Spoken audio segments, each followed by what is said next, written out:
Welcome to another In Wheel Time podcast, a 30-minute mini version of the In Wheel Time car show that airs live every Saturday morning, 8 to 11 a.m. Central.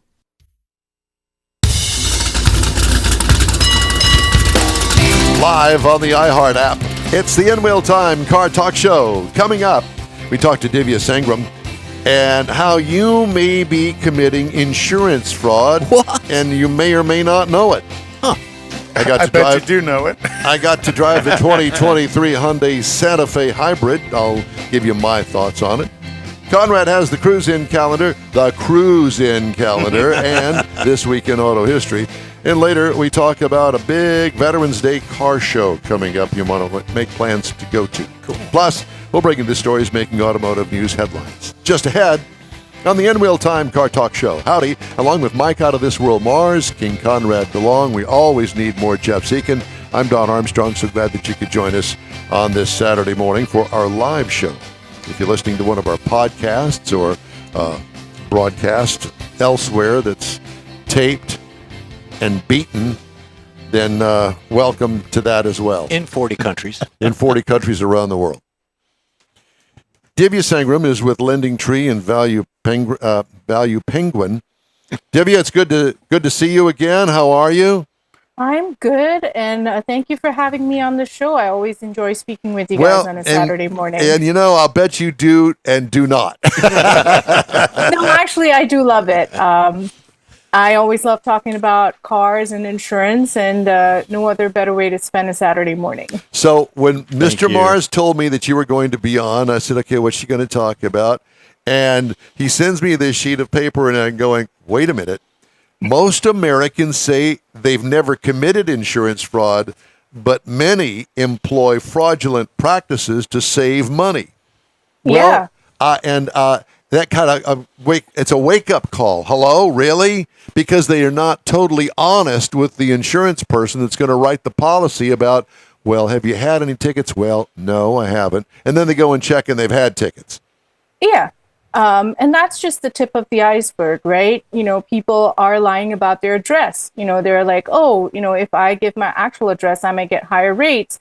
So let me put down my office address or a friend's address because their zip code has lower rates. That's one kind of little lie that people are telling. Yeah, that's what I'm thinking. Let me make a note of that. I'll remember that one. Where can we get these zip codes? Yeah.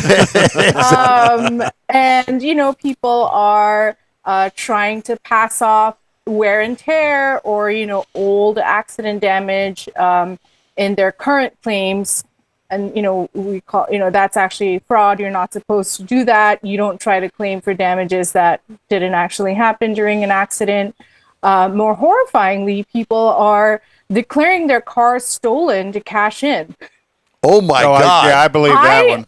I was really taken aback by that because to me, that's very obviously fraud. But, the folk we interviewed didn't seem to think so. They just thought it's a good way to save money.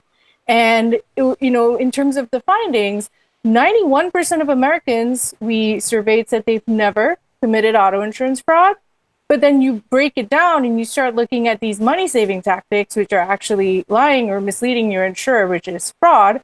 That number is extremely high, especially among millennials. That really took me aback. I was just going to say, I know that 39% of millennial auto insurance policyholders admit to using deceptive tactics to save money on their insurance, compared with just 3% of us baby boomers. Oh, wow. Yeah, well, where did that come from? Who taught the kids to cheat? That was really surprising to us. And we were talking about it in our teams, right? And perhaps a huge part of it is just a lack of awareness that what they're doing is wrong. You think about the way that, the boomer generation has traditionally bought auto insurance. It involves dealing with a person, an agent. You've probably had in-person inspections. So, these people would have taken the time to explain to you how your policy works and what you should and shouldn't do. But my generation, I'm a millennial. I don't lie to my insurance company, by the way, but I am a millennial. That we know of. A disclaimer. You don't bite the hand that feeds you, right? Well, that plus also I'm terrified of lying. So, Let me ask you, what is the punishment for the fraud? And which state has the most fraud? so our research didn't dig into which state has the most fraud. It was a national survey, but in terms of punishment for fraud, I think most of us associate fraud with what we call hard fraud, that is staging an accident or burning down something, trying to collect on insurance money. And that is the most serious kind of fraud. You can get jail time, you can get heavy fines for it, but misleading your insurance company is what we call soft fraud. You may not go to jail for it, but you will face penalties. For example, it will raise your premiums. Yeah, and we figured. all know insurance is getting expensive. Do you really want to do stuff that will make your insurance more expensive? That's the one thing. The other thing is, if the insurance company finds out that you are someone with the potential to commit fraud, or you have defrauded them in some small way, they will put a mark on your file, which means if you try to shop around for insurance, you're still going to get higher premiums. Because everybody It's not gonna knows. be cheap. Yeah. So is there some sort of a pool that you guys go to look at, like if I'm going to switch from Allstate to State Farm is going to look at my record over at Allstate? Yeah, and they will. So, it's really not worth it trying to lie to one insurance company, because they can find out, and they're getting really smart about it. People who think they've gotten away with it, I just want to say you're not going to get away with it anymore. Insurance companies are spending a lot of money on technology that's helping them identify fraud. There's talk about bringing back in-person car inspections every time someone's applying for a new policy. And honestly, they're losing millions of dollars every year on fraud. I remember reading a statistic somewhere that almost 20% of all insurance claims are fraudulent. Wow. Or partially fraudulent. And, in the current environment we're in, you cannot control the climate, right? Climate change is happening, extreme weather is happening, and it's causing insurance companies huge losses.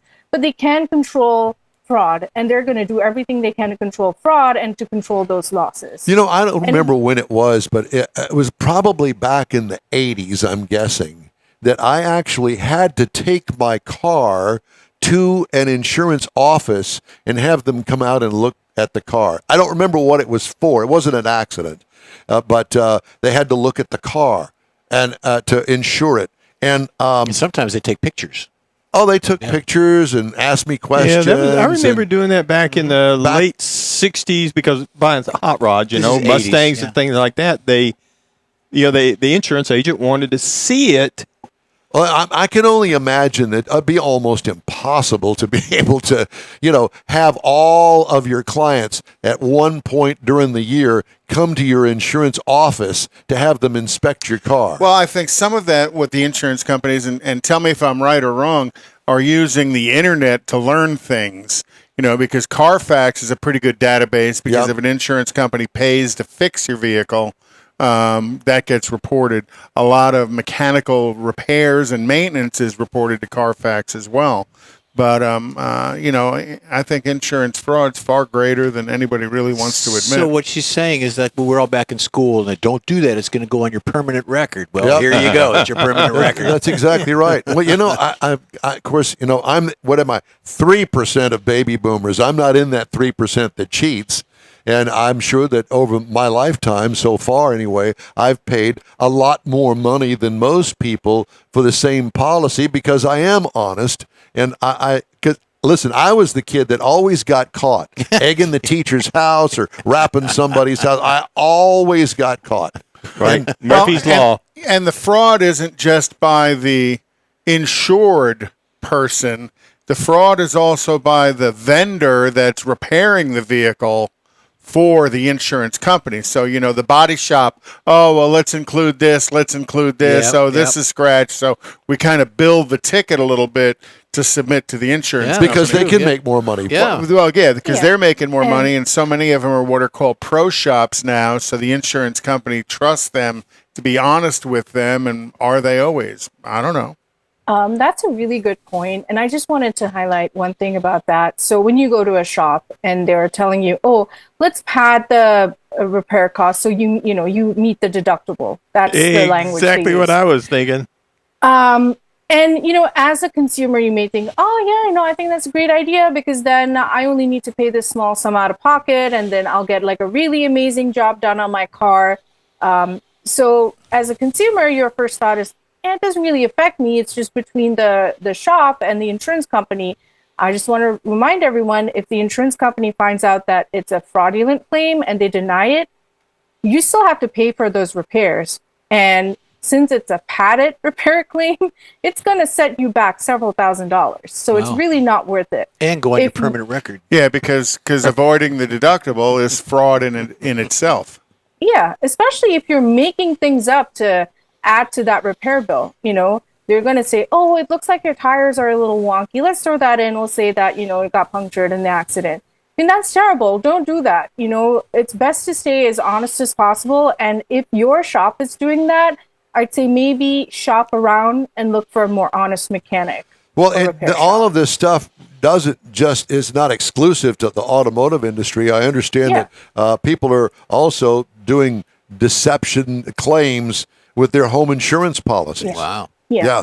The deception, especially with homeowners insurance, it tends to be more of lies of omission. They won't tell their insurance company that they have a trampoline or a swimming pool or even certain breeds of dogs, which insurance companies consider dangerous. Oh. And by not disclosing this, if your insurance company finds out, they're probably going to non-renew your policy. And right now, it is so hard to get homeowners insurance that facing a non-renewal is just going to make things 6 to 7 times harder for you if you need to shop around and get another policy because it's more going to go on your file. And it's a lot more expensive. Yeah, and let me just say this about that, especially here in the Houston area with all of our floods, the flood insurance policies, that if you can get one, it's going to cost you an arm and a leg. So beware. Well, I have flood insurance. I do as well. And we've had it for 20 plus years, and it's a national flood policy, but it's gone from $400 like $680 since Harvey. It's really elevated in cost. So let me ask you, how do we prevent these younger Americans, the Gen X's, the Gen Zers, and that sort of stuff, to just be aware and change their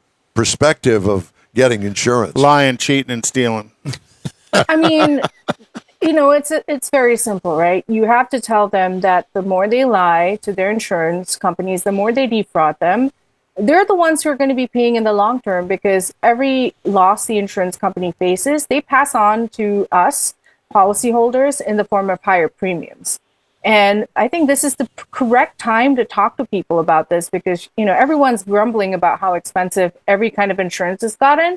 Well, then remind them, hey, so maybe let's not commit fraud so that our rates don't go up further. We cannot control the weather. We cannot control economic factors, but we can control how we interact with the insurance company. So maybe let's cut back on fraud. And also, just to it's a good time to remind folk that you can get away with it. Is an uninsured driver committing fraud? No. They may be breaking the law by being uninsured, depending on which state they're in, but they're not committing fraud. Okay. But they're costing my insurance company and me, because I pay a prior premium. For uninsured motorist. And so, it seems more often these days, there are a lot of people that don't have insurance. And so then, does the insurance company sue them for not having insurance? Or is it just strictly a law thing that I guess that is a loss? But I mean, if you have a wreck and the guy doesn't have insurance, does the police officer write them a check for write them a citation for not having insurance? You will be cited for not having insurance. But while the insurance company can try to sue that person, more like the likelihood of them getting any money out of them is very small, because the most uninsured Americans also happen to be very poor. Can't get blood from a turnip. But I'll tell you where the uninsured will face penalties. They will when they try to apply for insurance, because if you've been uninsured for a period of time, you will be considered an extremely high-risk driver. So when you apply for insurance, you're going to be charged the highest possible rate. Well, here in the state of Texas, you have to have insurance on the car before you can get your registration every year. So how do people get around that? I guess they're probably sharing their car with someone. You have that one wonky brother-in-law who's borrowing your car. He lives in the basement. And a lot of times people don't declare that person is driving the car. So, these people can get away with, driving a car without insurance. Well, plus you can get that insurance card for a month and then cancel the policy. SR22, Yeah. So that's enough to get you on the road. On the road again. So let me ask you about another situation. So I got granddaughters that are getting their driver's license and things like that. So if they're driving my cars, which my policy will let an occasional driver and it'll cover them, but if I'm letting her drive it to school, to work every day, isn't that a type of fraud? Because if I don't tell my insurance company that I've got a 17-year-old driver now. Put her on a policy, yeah. Yeah. I mean, more often than not, the moment there is a licensed teen driver living at your address, the insurance companies will know and they will automatically charge it to your policy. So, if you're a parent of a teenager who's just gotten their license, you're going to get a piece of mail from the insurance company saying that your rates have increased.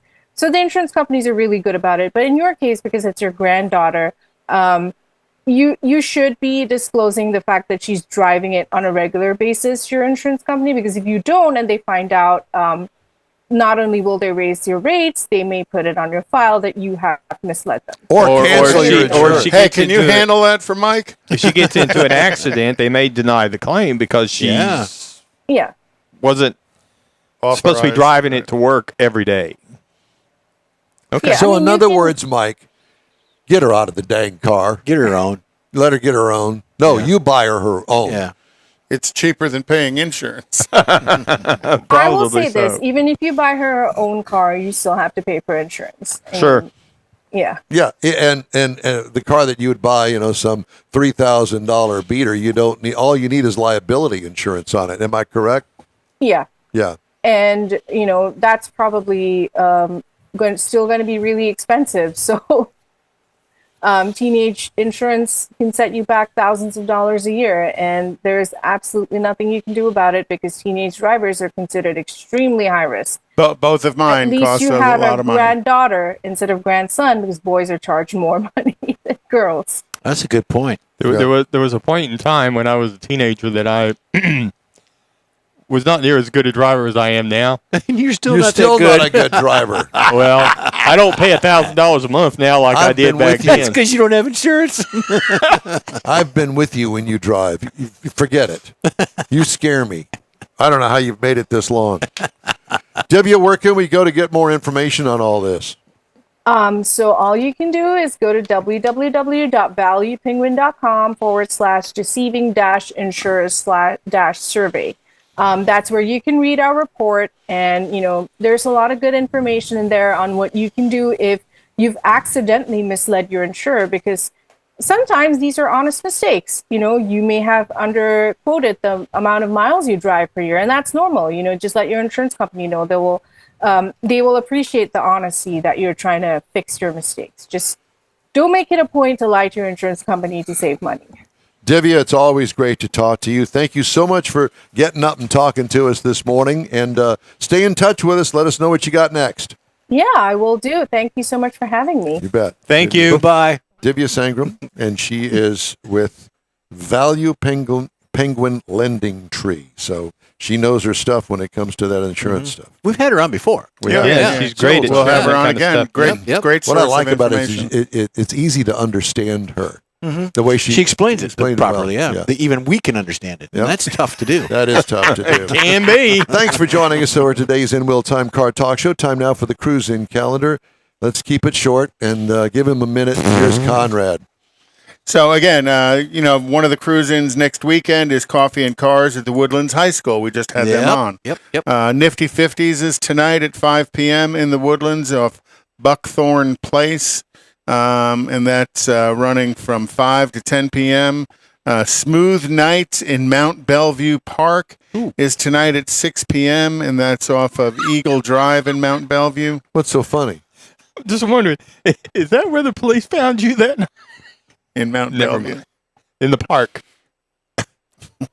And this is all depending on rain. If it rains, these are probably postponed or canceled. And then also tonight at 9 p.m. to 12 a.m. is the Paul Walker Memorial Car Meet at Phase Tech Performance on North Eldridge Parkway. Sinton Fiddlers Fest and Bike and Car Show. Wait a minute. Repeat that. Sinton, S-I-N-T-O-N. Sinton Fiddlers. It's down towards Corpus, isn't it? Sinton Fiddlers. Is in Sinton, Texas. Yeah, it's down by south of here. It's 10 a.m. to 4 p.m. BMW Houston meet at the parking garage at 16011 Katy Freeway for BMW Cruise In only. That's 7 p.m. to 9 p.m. And then the 14th Hot Rod Picnic at Carbide Park in Lamarck is tomorrow at 11 a.m. And then and finally is again the 17th Annual Heroes and Hot Rods Veterans Day weekend, October 11th and 10th and 11th in downtown Bastrop. And we'll have Bill on shortly. Thank you very much. All right, time now for this hour's car review. Had a chance to drive the 2023 Hyundai Santa Fe Hybrid. Available trim levels include the Blue, SEL Premium, and the Limited. I had the Limited all-wheel drive. This is considered a small SUV, seats 5 people, including the driver. Exterior changes from last model year, not much. Exterior features, overall sharp design with a weird headlight array. I don't know how else to put it. It just looks weird. To me. It's attractive. It's not unattractive. It's just weird. It's different. Black molding on the wheel well openings. Rear lower valance has a satin metal look to it. Clean rear hatch. There's not a lot of accoutrements. They didn't decorate the Christmas tree a lot back there. Or over-decorate, yeah. Yeah. What I liked, not overdone with bling. I do like the clean look, always have. What could use improvement? Not a fan of those particular wheels, but that's a personal choice that I think most people just accept whatever the factory puts on there for wheels. And okay, I got it. If you don't like them, go trade them. Interior highlights. Sharp design elements throughout the cabin. Radio, HVAC, push-button shifter, all at the top of the center console in its own little pod, which is an interesting way to put it. Nice faux leather, 10.3-inch infotainment screen, cargo and trunk room, plenty. What I liked about it, the overall layout. Now, as far as power is concerned, it's generated by a 1.6-liter turbocharged 4-cylinder that when it comes to the horsepower and the electric, it's rated at 226 horsepower combined. Oh. Okay? This is not a plug-in. This is just a hybrid. So it has a battery that the engine charges while it's running, and when it's going, oh, well, I can save some energy here, then it uses the electric motor to do that. Very cool. 6-speed automatic transmission on this all-wheel drive model. It will tow 1 ton. That's a lot. Wow. It's a lot, 2,000 pounds. Now, miles per gallon. It's rated at 33 city, 30 highway for a combined of 32. I got 31 over 433.5 miles. I drove it a lot. I liked it.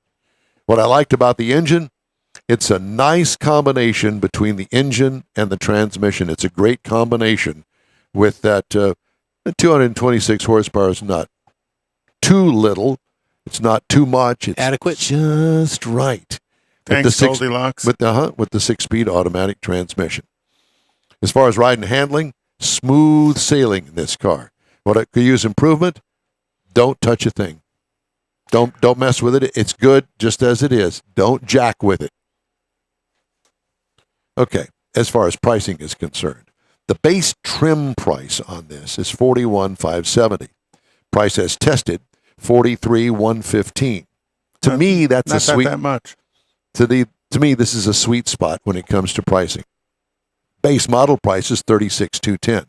Now, as far as competitors are concerned, The Kia Sportage Hybrid starts at $27,490. The Honda CR-V Hybrid, $34,645. It's more close in price than any of the others when it comes to base model price. And the Ford Escape Hybrid starts at $41,995. So they're all right in there. They're all priced relatively alike, and they're also under the small hybrid category. But this one is bigger than an Escape.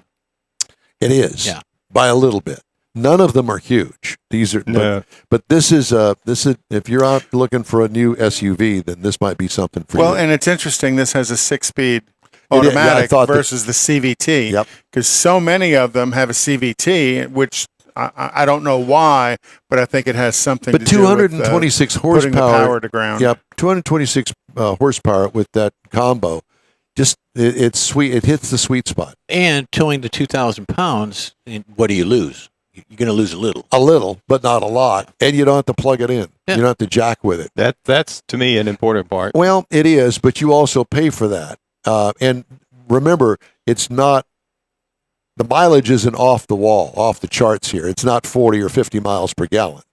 So you can buy actually a gasoline engine without the hybrid capability with almost that kind of mileage. Wow. So you need to do your shopping and your homework on that one, is my suggestion. I want to remind you that the In-Wheel Time Car Talk Show is available 24/7 through the iHeartRadio app or the iHeart app. We're having a discussion in the studio these days about whether we can call ourselves radio. And David set that bomb off on it because we're not radio. We can be radio if you stream us into your car through your Bluetooth. But we're not terrestrial radio. We're not terrestrial radio. But we are aliens. You have to look at the definition. But you also have to look at the fact that iHeart is using terrestrial radio to get iHeart on the air and profitable for the first time in its history. And so they're using radio, which we think as terrestrial radio, as radio. It's not. And we're extraterrestrial. We are definitely And that. I'm confused. Be that. Dazed and confused. We also video stream on Facebook, YouTube at InWheelTime.com, podcast at your fingertips on over a dozen of the most popular podcast outlets available in the world. How many countries? 40 countries. 40 countries. The In-Wheel Time Car Talk Show continues right after this quick break. The original group of Loopy Tortilla restaurants will have you telling your family and friends just what the original recipes mean when it comes to the best fajitas in Southeast Texas. Founder Stan Holt invites you to visit the original Loopy Tortilla near I-10 and Highway 6. Here's the original house that inspired the design of all the rest and the original charm that helped make Loopy Tortilla the go-to destination for Houston Tex-Mex. Speaking of original, nothing can compete with the original lime pepper marinade that everyone will agree makes Loopy Tortilla award-winning beef fajitas the best anywhere. Loopy Tortilla Katy is another location that gives you the same quality and service Houstonians have come to expect at Loopy's. It's located just off I-10 of the Grand Parkway at Kingsland Boulevard in Katy. Find yourself in Aggie Land? Head to the Loopy Tortilla in College Station, located just around the corner from Kyle Field. It's a great place to enjoy those famous frozen margaritas before or after the game. Headed east to Louisiana, stop in at the Loopy Tortilla in Beaumont. It too's on I-10. You can't miss it. The original group of Loopy Tortilla restaurants invites you in for the best Tex-Mex anywhere. You own a car you love. Well, why not let Gulf Coast Auto Shield protect it? Houstonian John Gray invites you to his state-of-the-art facility to introduce you to his specialist team of auto enthusiasts. We promise you'll be impressed. Whether you're looking to massage your original paint to a like-new appearance, apply a ceramic coating, install a paint protection film, nano-ceramic window tint, or new windshield protection called ExoShield, Gulf Coast Auto Shield is where Houston's car people go. Curbed your wheels? Instead of buying new, why not have them repaired? How about a professionally installed radar detector? Gulf Coast Auto Shield does that too.